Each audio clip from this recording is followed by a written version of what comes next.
This is Dolynny TV, ladies and gentlemen. Good afternoon. It's good evening because I'm recording this one, throwing it up a little bit later than normal just because I'm trying some stuff out here on the channel, knowing that I've got ball and stuff coming up over the next little month here. Want to know how you react to getting news at different times of the day.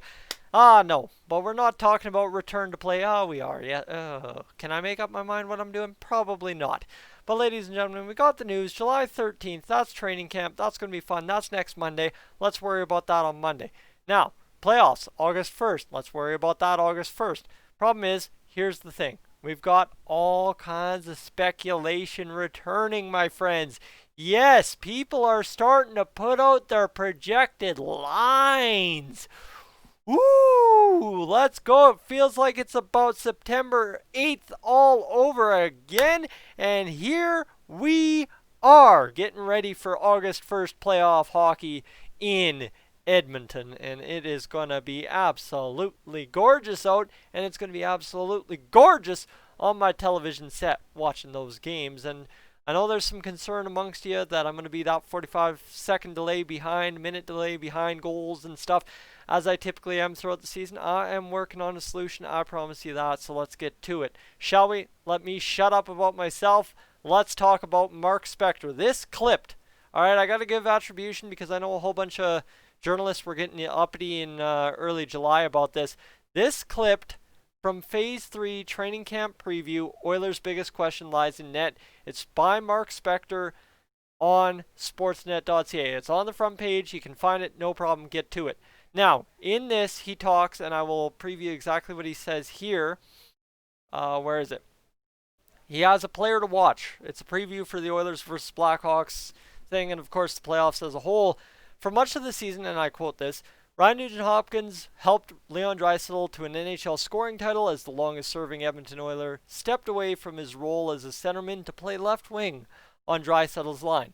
The alignment allowed head coach Dave Tippett to play Draisaitl and McDavid as his number 1 and number 2 centermen, a key advancement in transforming the Oilers from a lottery club to a playoff threat out west. Here's the problem.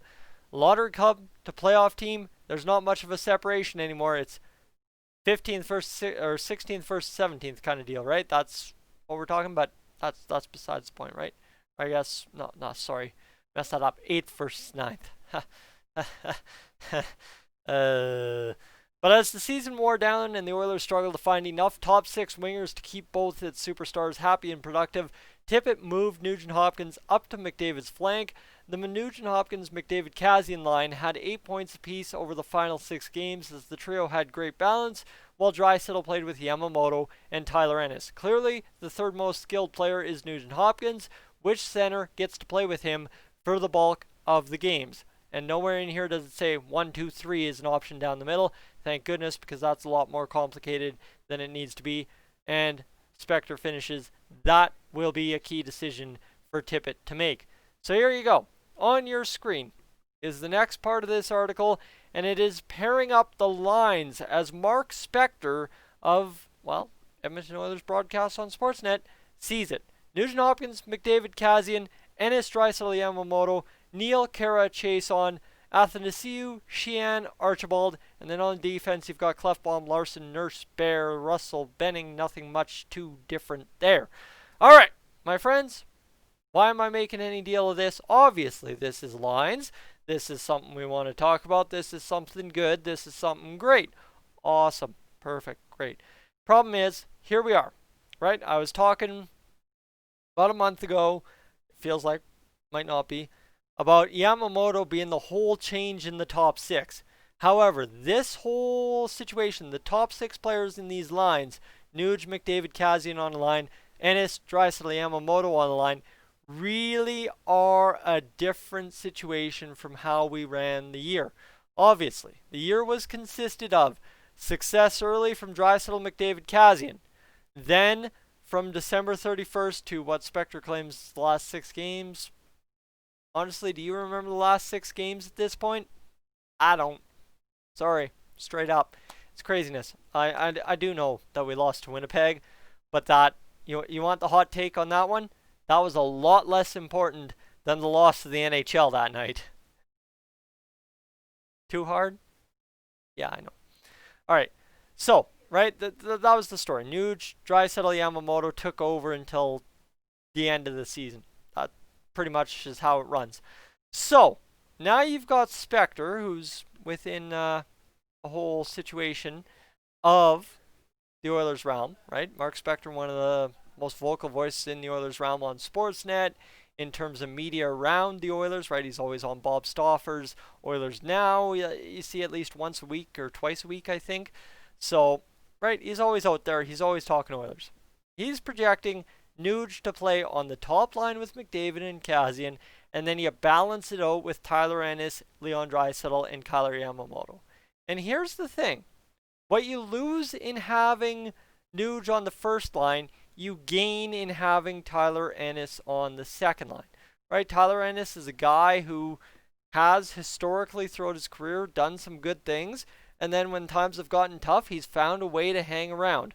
And that's a key thing to kind of sit here on, because when you look at that kind of situation, who else has done that? Yes, he had a much bigger contract for the past few years, but Sam Gagner is a guy who found a way to stick around, found a way to be useful in any role, my goodness, he was put in. So, you've got Tyler Ennis, who's done that to stick relevant in the NHL and then has put up a very good season this year. We traded only a fifth for him, and here he is slotted to be a second line winger.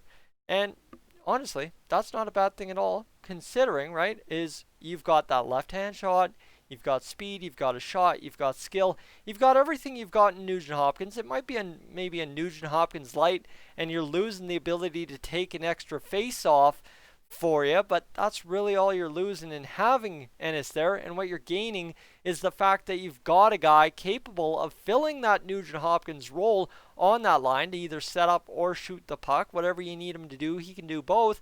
And realistically, just chiming right in there with Draisaitl Yamamoto, and you've got yourself a second line in the NHL that is still legitimately the best when you've got the NHL's MVP on your second line. I'm sorry, right? Straight up. Normally we're talking about, this or that. No. Facts. Facts. We're talking facts. Yes, sure, it's not finalized, but it's facts. Don't you doubt me. All right?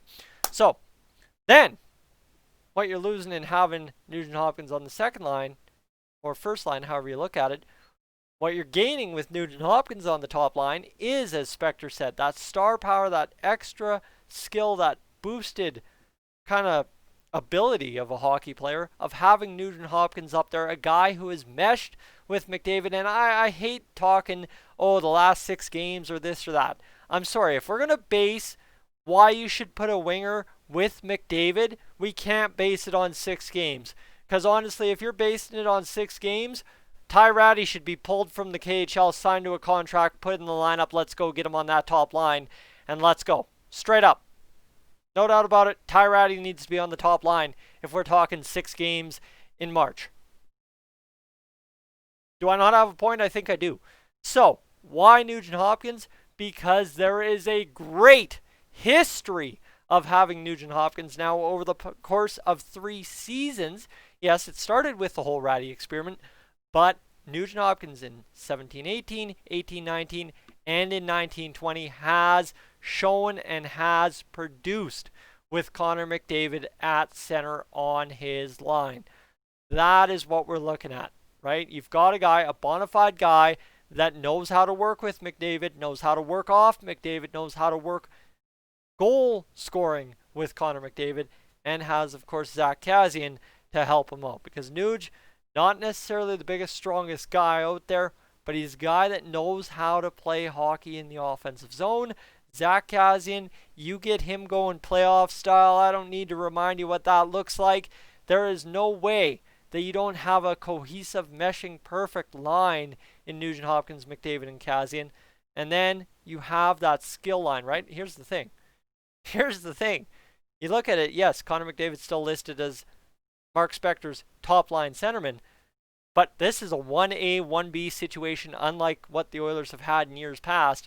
And then you throw out a more skilled line that still has guys that can get pucks, right? Kailer Yamamoto, the honey badger, if you would. Tyler Ennis kind of has the same mentality if he gets going.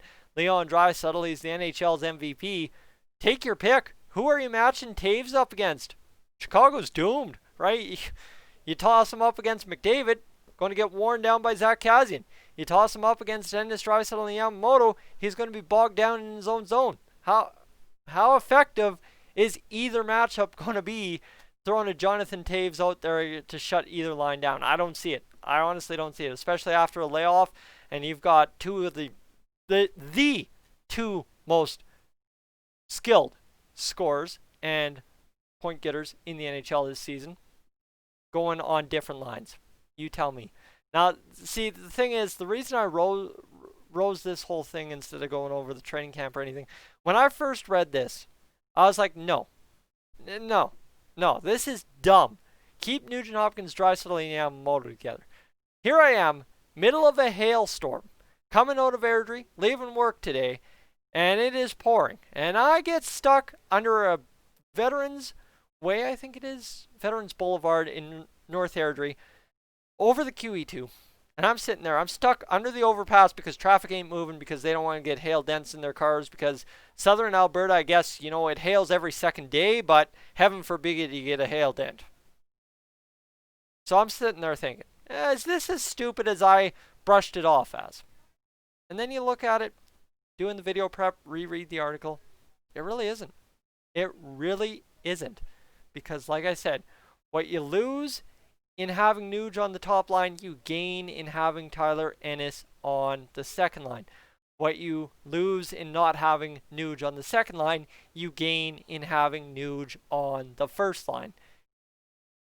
Straight up, no matter how we debate this topic, when it comes to the lines, lineup, roles for these players, we are so stacked for success, unlike we have been in years. It's unreal. Put the pieces together 10 different ways, and they all fit 100% together each of the 10 ways. It's absolutely nuts, guys. I'm Tyson, this is Dolynny TV. Thank you so much for tuning in, even if it is 2 hours after I hit record. I'm going to head on out of here. You guys have yourself a great night. We'll catch you in the next one.